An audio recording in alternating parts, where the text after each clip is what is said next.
Hi.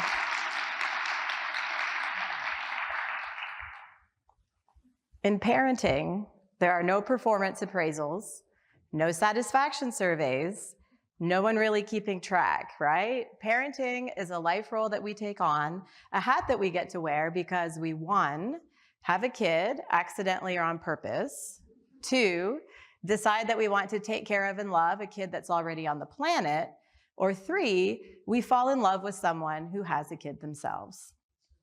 In parenting, we often make it up as we go along, hope no one notices, pat ourselves on the back and say, I did it. I launched a kid into the world. This parenting model of making it up as we go along often works fine, but when it doesn't, it can get really bad, really fast, and that's what happened to me. Let me give you a little bit of backstory. In 2004, my husband and I decided it would be a good idea to have 4 kids in under 5 years. I thrive on chaos. I love having a lot of things to do at the same time, so I was definitely in my element. My husband and I did the best that we could to manage our little family, flying by the seat of our pants and loving our kids fiercely. And this worked fine until it didn't. And in 2020, we found ourselves in way over our heads, and we couldn't fake it anymore. Our incredible, vivacious, and headstrong 14-year-old was seemingly, all of a sudden, and out of nowhere, on a terrifying path of self-destruction. When they first started struggling with anxiety and depression, we did what we were told to do. We found them a therapist. And we hoped that that would be enough, but it wasn't. And it just got worse. They started acting out. They attempted suicide. They were admitted to the psychiatric hospital 3 times in 8 months. My husband and I were completely paralyzed. We felt like we were watching a snowball rolling down the hill, getting bigger and bigger and bigger, and all we could do was stand by and watch it crash at the bottom. During those 8 months of chasing the runaway train, I tried to find help for my child. Different psychiatrists, different therapists, different schools, brainwave analysis, you name it. We tried it, we threw it at the wall. I tried to find help for myself. I wanted help, I needed help. I knew deep down that I was parenting in this situation from fear and from panic. And unfortunately, this was coming out as anger. I yelled at my child when they attempted suicide. I did not have the words. No one gave me the words. I couldn't believe this was happening to me. In a day and time when there's so much talk about the importance of mental health, when there's so much talk about a global mental health crisis affecting our youth, I could not believe that no one could help me. I assumed that someone would be able to help me parent my child who was in crisis. I knocked on so many doors, I cried so many tears, and time again, I felt like I was being met with blank stares. Blank stares from well-meaning people, but blank stares that felt like pity, that felt like judgment, that felt like rejection. Over and over again, I felt rejected. I was met with words like, come pick up your child, they're acting out. Come pick up your child, they're suicidal. Come pick up your child, and they can't come back. I felt so completely alone. I felt like the only one. I felt like the only struggling parent. But how could I be the only one? Where were the others? After all the rejection that I had felt, it was pretty easy for me to figure out why I couldn't find them. They were hiding. They were tired. They were beat down. They were hopeless like I was.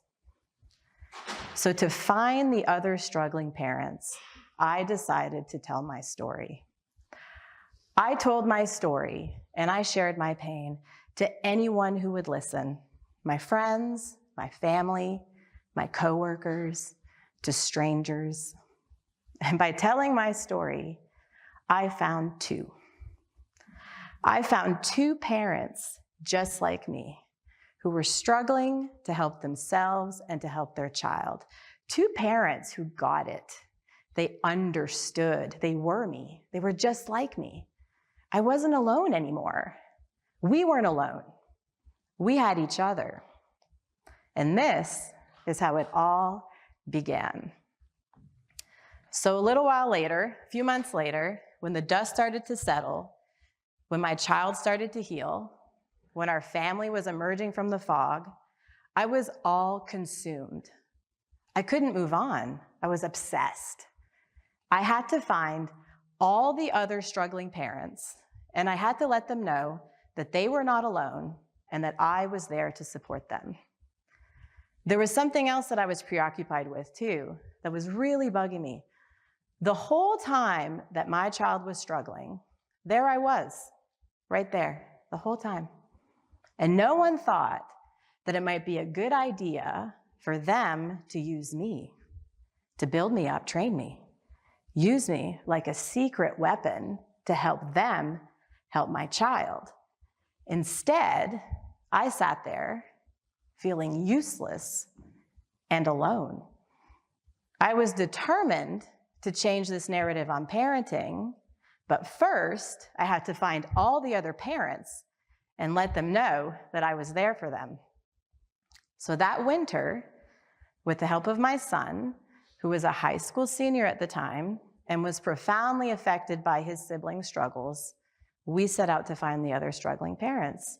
My son came up with the name, launched a website, made a Facebook page, and we picked a date, February 2nd, 2022.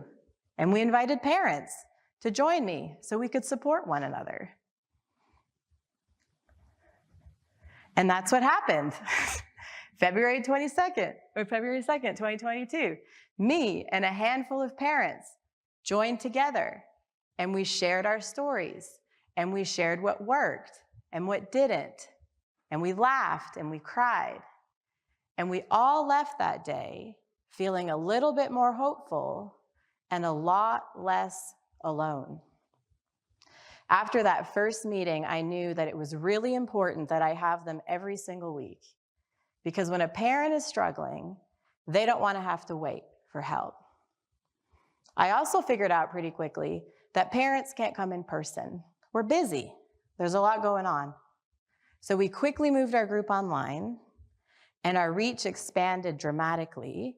We started reaching parents from across the nation who were calling in from their car, from the ballpark, even from the linen closet at work. I still wasn't satisfied. I wanted to find more parents.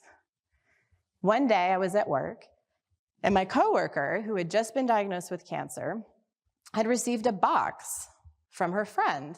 It was a box specially designed for people undergoing chemotherapy with a bunch of stuff in it to make her feel better. Around the same time, I read an article in Psychology Today called Mental Illness, the Non-Carceral Illness. How true is that? When is the last time you heard of someone bringing a casserole to the parent of a child who was admitted to the psychiatric hospital, to the parent of a child who was sent to rehab or who was expelled from school? Well, I was going to make my own box, and I did. I put a pizza gift card in there, a candle, some other things, and a note that says, "You are not alone." And I started handing these boxes out to parents. And I never could have anticipated the reaction that I would get. I had a parent tell me that when they received their box, they cried. When they received their box, they hugged their box, that they finally felt seen. A few months later, I was on the phone with a struggling mom, and she was really having a hard time. And all I could think of on the phone was, this woman could really use the support of a therapist. I have a therapist. I think everyone needs a therapist, right? So on the phone, during that conversation, I blurted out, did you know that One More Moment offers 8 free therapy sessions to the parent? She didn't know that because I didn't know that. I got off the phone, I found this woman a therapist, made her first appointment, paid for the first 8 visits. I sold my triathlon bike, and all of a sudden, I had a $2,500 budget for therapy. The last piece of the puzzle came into play that spring. I was at a meeting for the Underage Drinking and Drug Use Task Force. I was sitting across from a friend of mine, a therapist, and she was telling me all about this class she'd just taken, a class that she was going to teach, specifically designed to help parents of teens in crisis. I sat across from this woman feeling a combination of confused and angry.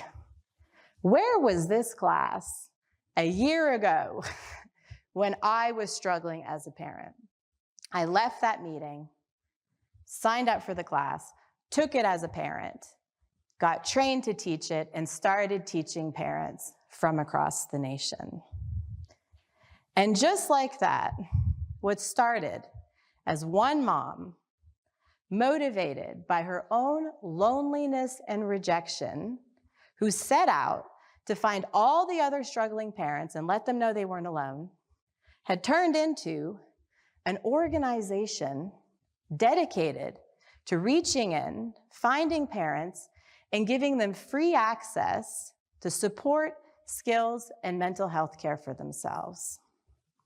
One parent at a time, we are changing the narrative on parenting. Can you imagine the long-term implications for this change in narrative, the healing that can take place within families and across generations? I've seen it happen. I've witnessed it in parents, and I've experienced it myself. I am not the same parent who yelled at her child when they want to take their own life because of fear and panic and a lack of understanding. I now have skills, and I am confident that I can handle any parenting challenge that comes along. And I have a community of parents from across the nation that are walking with me every step of the way. I want to thank you for allowing me to share my story here today with the hopes of finding one more parent and letting them know that they are not alone. Thank you.